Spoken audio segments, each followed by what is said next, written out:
நண்பர்களே, இன்னைக்கு உங்கள சந்திக்கிறது எனக்கு ரொம்ப சந்தோஷம். இந்த தளத்துக்கு நீங்க வந்ததுக்கு நன்றி. உங்களுக்காக ஆண்டவர் நெறைய விஷயங்கள வச்சிருக்கிறாருன்றத உங்ககிட்ட பகிர்ந்துக்க நான் விரும்புறேன். இன்னைக்கு உங்க கூட நான் பேச வேண்டிய விஷயத்துக்குள்ள போறதுக்கு முன்னாடி, சில விஷயங்கள சொல்லிக்க விரும்புறேன். நீங்க ஜான் கிஃப்டா அப்படின்ற என்னோட Instagram, Facebook, YouTube மூலமா என்ன ஃபாலோ பண்ணி என்னோட பதிவுகள நீங்க பெறலாம். தினமும் என்னோட பாட்காஸ்ட் நீங்க கேட்கலாம். ஆண்டவரோட கிருபையில அதெல்லாம் நல்ல கிரியை செய்து வர்றத நான் பார்க்கிறேன். நீங்களும் அத தினமும் கேளுங்க. நிச்சயமா அது உங்களுக்கு ஒரு பெரிய ஆசீர்வாதமா இருக்கும்னு என்னால சொல்ல முடியும். ஜான் கிஃப்டா அப்படின்ற என்னோட யூடியூப் சேனலை தினமும் பார்க்க மறக்காதீங்க. Fuel for the soul with John Gifta அப்படின்ற இங்கிலீஷ் பாட்காஸ்டையும் நீங்க தினமும் கேட்கலாம்.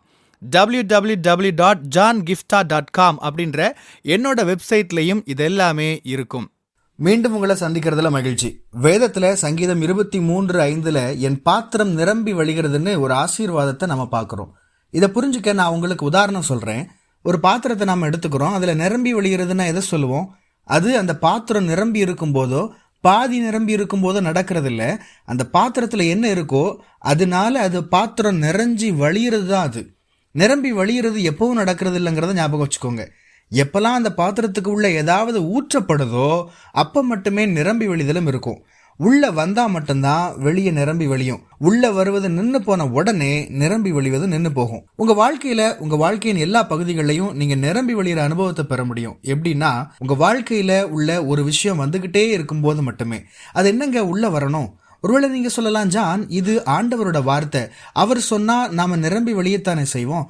நான் கேட்கிறேன், உங்க வாழ்க்கையில ஆண்டவரோட நன்மையை நீங்க பெற்றுக்கொண்டு அந்த நன்மையினால நீங்க நிரம்பாம எப்படி நீங்க நிரம்பி வழிய முடியும்? ஆண்டவரோட அன்பை உங்க வாழ்க்கையில பெற்றுக்கொள்ள நீங்க நேரம் ஒதுக்காம எப்படி நீங்க மற்ற நபர்களை நேசிக்க முடியும்? நிரம்பி வழிகிற அனுபவமானது உள்ளே வருகிற அனுபவம் இருக்கும் வரை மட்டுமே இருக்கும். இன்னைக்கு நிறைய மக்கள் இப்படிப்பட்ட ஒரு வறட்சி நிலையில இருக்கிறாங்க. ஜான், நான் நிரம்பி வழிவேன், எனக்கு எல்லா போதுமான அளவு நிறைவா இருக்கும் அப்படின்னு எல்லாம் ஆசீர்வாத வார்த்தைகளை கேட்கிறேன். ஆனா அது ஏன் என் வாழ்க்கையில நடக்கிறத என்னால பார்க்க முடியலன்னு நீங்க கேட்கலாம். நீங்க ஆண்டவர்கிட்ட இருந்து பெற்றுக்கொள்றதை நிறுத்திட்டீங்கன்னு நினைக்கிறேன். அதை கொஞ்சம் கவனிச்சு பாருங்க. ஆண்டவரோட பிரசன்னத்துல காத்திருக்கிற அனுபவத்தை நீங்க நிறுத்திட்டீங்கன்னு நினைக்கிறேன். ஆண்டவரோட வார்த்தையை நீங்க உட்கொள்றதை நிறுத்திட்டீங்கன்னு நினைக்கிறேன். விசுவாசத்துல உங்களை உற்சாகப்படுத்தி வளர்க்கிற தேவ பிள்ளைகளோட ஐக்கியத்திலிருந்து விலகிட்டீங்கன்னு நினைக்கிறேன். நல்லா யோசிச்சு பாருங்க. என் வாழ்க்கையில நிரம்பி வழிய விரும்புறேன்னு இன்னைக்கு நீங்க சொல்றீங்க. என்னோட வேலையில, தொழில, பொருளாதாரத்துல நிரம்பி வழிகிற அனுபவத்தை நான் பார்க்கணும்னு விரும்புறேன். ஆனா என்னால ஏன் பார்க்க முடியலன்னு சொல்றீங்க. உங்களுக்கு உள்ள நான் மேல சொன்ன விஷயங்கள் வந்தா மட்டுமே உங்கள இருந்து நிரம்பி வழிகிற அனுபவம் இருக்கும். இது சரியா இருக்கான்னு நீங்க கொஞ்சம் கவனிச்சு பாருங்க.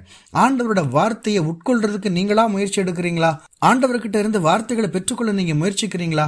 ஆண்டவரோட பாதத்துல காத்திருக்க நீங்க முயற்சிக்கிறீங்களா? பெற்றுக்கொள்ளுகிற ஒரு அனுபவம் இருந்தா மட்டுமே நிரம்பி விழுகிற அனுபவமும் இருக்கும். உள்ள வராம வெளியில போகவே முடியாது. பெறுவதை நிறுத்திவிட்ட அடுத்த நிமிஷம் நிரம்பி விழுகிற அனுபவம்னு நின்று போகும். இது உங்கள அநேகரை எச்சரிக்கிற ஒரு அழைப்பு. ஆண்டவர்கிட்ட இருந்து பெற்றுக்கொள்வதற்கு நீங்க முயற்சி எடுங்க.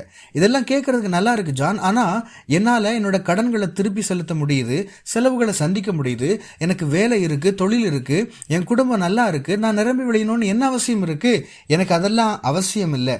கஷ்டப்படுற நபர்களுக்கு ஆண்டவர் அந்த நிரம்பி வழிகிற அனுபவத்தை கொடுக்கட்டும். எனக்கு தான் எல்லாமே இருக்கே அப்படின்னு சொல்றீங்களா? நீங்க மனநிறைவா இருக்கணும், மகிழ்ச்சியா இருக்கணும். ஆண்டவர் உங்க வாழ்க்கையில செஞ்ச விஷயங்களுக்காக, செய்யற விஷயங்களுக்காக நன்றி உணர்வோட இருக்கணும். அதெல்லாம் சரிதான். அதே சமயம் சுயநலத்தோட இருக்கவும் கூடாது. என்னால என்னோட செலவுகளை பார்த்துக்க முடியுது, நான் ஏன் நிரம்பி வழிகிறத பத்தி யோசிக்கணும்னு கேட்கிறீங்களா? ஒருவேளை நீங்க உங்க செலவுகளை பார்த்துக்க முடியுது, ஆனா நீங்க ஏன் தங்களோட செலவுகளை பார்த்துக்க முடியாத ஒரு நபருக்கு உதவி செய்யற அளவுக்கு ஆண்டவர் உங்களை ஆசீர்வதிக்க அப்படின்னு கேட்க கூடாது? என்னோட குடும்பம் நல்லா இருக்குன்னு சொல்றீங்க, நீங்க ஏன் பொருளாதாரத்துல சிரமப்படுற மற்ற குடும்பங்களை ஆசீர்வதிக்கிறதுக்காக என்ன ஆசீர்வதிங்க ஆண்டவரேன்னு கேட்க கூடாது? எனக்கு வேலை இருக்கு, ஜான், ப்ரமோஷன் பத்தியோ வளர்ச்சி பத்தியோ நான் யோசிக்கிறது இல்லைன்னு சொல்றீங்களா? இல்ல நீங்க ஏன் ஒரு பதவி உயர்வுல மேல போய் நிறைய பேருக்கு வேலை தரக்கூடிய ஒரு நல்ல இடத்துல இருக்க கூடாது? அதுக்காக ஆண்டவர்கிட்ட கேட்கலாம் இல்லையா? என்னோட தொழில் நல்லா போயிட்டு இருக்கு, என் குடும்பத்துக்கு போதுமானதா இருக்குன்னு சொல்றீங்களா? நீங்க ஏன் இன்னும் உங்க தொழிலை ஆசீர்வதிக்கும்படி ஆண்டவரை கேட்கக்கூடாது? நீங்க அதன் மூலமா ஆண்டவரோட ராஜ்ய கட்டுமான பணிக்கு உதவி செய்யலாமே. தொண்டு நிறுவனங்கள், ஊழிய அமைப்புகள், திருச்சபைகளுக்கு உங்க தொழில் ஆசீர்வாதமா இருக்க முடியுமே. உங்க தொழில் நல்லா வளர்ந்து அரசாங்கத்தோட கொள்கை முடிவு எடுக்கிற நிலைமை கூட நீங்க உயரலாமே. அதன் மூலமா ஆண்டோட ராஜ்யத்தை நீங்க கட்டலாமே. ரொம்ப வருத்தமான விஷயம் இது. நிறைய கிறிஸ்தவர்கள் எனக்கு, என்னோட குடும்பத்துக்குன்னு சின்ன வட்டத்துக்குள்ளேயே சுருங்கி போயிருக்காங்க. நாங்க நல்லா இருக்கோம், மற்றவங்களை பத்தி நாங்க ஏன் யோசிக்கணும்? எங்களோட செலவுகளை எங்களால பார்த்துக்க முடியுது, வேற எதை பத்தியும் நாங்க கவலைப்பட வேண்டியதில்லை. இப்படி சிலர் இருக்கிறாங்க. இது ரொம்ப சுயநலமான ஒரு வாழ்க்கை முறை. உங்களுக்காக மட்டும் வாழாதீங்க, ஆண்டவரோட ராஜ்யத்துக்காக வாழுங்க. ஆண்டவரோட ராஜ்யத்தை கட்ட அதை விரிவாக்க உழையுங்க. உங்க வாழ்க்கை மூலமா ஆண்டவரை மகிமைப்படுத்துங்க. உங்களுக்கான ஆசீர்வாதத்தை மட்டுமே பார்க்காதீங்க, மற்ற மக்களுக்கு ஆசீர்வாதமா இருக்கணும்னு யோசிங்க. யோவான் 6ஆம் அதிகாரத்தில் 5 அப்பம் 2 மீன்களை கொண்டு 5000க்கும் அதிகமான பேரை ஆண்டவராகிய இயேசு கிறிஸ்து போஷித்ததை குறித்து சொல்லப்பட்டிருக்கு. இதுல ஒரு முக்கியமான உண்மையை நீங்க புரிஞ்சுக்கணும். இந்த 5 அப்பத்தையும் 2 மீன்களையும் கொண்டு வந்த அந்த சின்ன பையன் தனக்காகத்தான் கொண்டு வந்திருந்தான். அவன் உட்கார்ந்து தானே சாப்பிட்டு இருந்தா யாரும் அவன் கிட்ட கேட்டிருக்க மாட்டாங்க. அவன் சாப்பிட்டு திருப்தியாகி இருப்பான், மற்ற எல்லாரும் பசியா இருந்திருப்பாங்க. ஆனா அவனுக்கு போதுமான உணவு இருந்தது. இன்னைக்கு நம்மள பலர் இப்படி இருக்கிறோம். எனக்கு போதுமானது இருக்கு, மற்ற மனுஷங்களை பத்தி நான் யோசிக்க வேண்டியது இல்லைன்னு சொல்றோம். நீங்க உங்களுக்காக மட்டுமே வாழ்றதுக்காக ஆண்டவர் உங்களை இந்த இடத்துல கொண்டு வந்து வைக்கல. அந்த சின்ன பையன் அந்த 5 அப்பத்தையும் 2 மீனையும் சாப்பிட்டு திருப்தியா இருந்திருக்கலாம். ஆனா இன்னைக்கு நாம அவனை பத்தி பேசிட்டு இருந்திருக்க மாட்டோம். இங்க மாற்றத்தை உண்டாக்கினது எது? அவன் கிட்ட கொஞ்சமே இருந்தாலும் அதை ஆண்டவர்கிட்ட கொண்டு வந்து கொடுத்து மற்ற நபர்களுக்கும் ஆசீர்வாதமா இருக்கும்படி அதை மாற்றினான். உங்ககிட்ட இருக்கிறது உங்களுக்கு போதுமானதுதான், உங்க குடும்பத்துக்கு போதுமானதுதான், உங்க சமூகத்துக்கு போதுமானதுதான், உங்க திருச்சபைக்கு போதுமானதுதான். ஆனா நான் சொல்றேன், ஆண்டவர்கிட்ட இன்னும் அதிகமா கேளுங்க, இன்னும் பெருசா கேளுங்க. நீங்க உங்களுக்காக மட்டும் இல்லாம உங்களை மட்டுமே நீங்க போஷிக்காம திரளான மக்களுக்கு ஆசீர்வாதமா அவங்க போஷிக்கப்பட காரணமா நீங்க இருக்கணும். உங்க ஒவ்வொருத்தருக்கு முன்னாடி நான் வைக்கிற சவால் இதுதான். எனக்கு இருக்கிறது போதும்னு இருந்துடாதீங்க.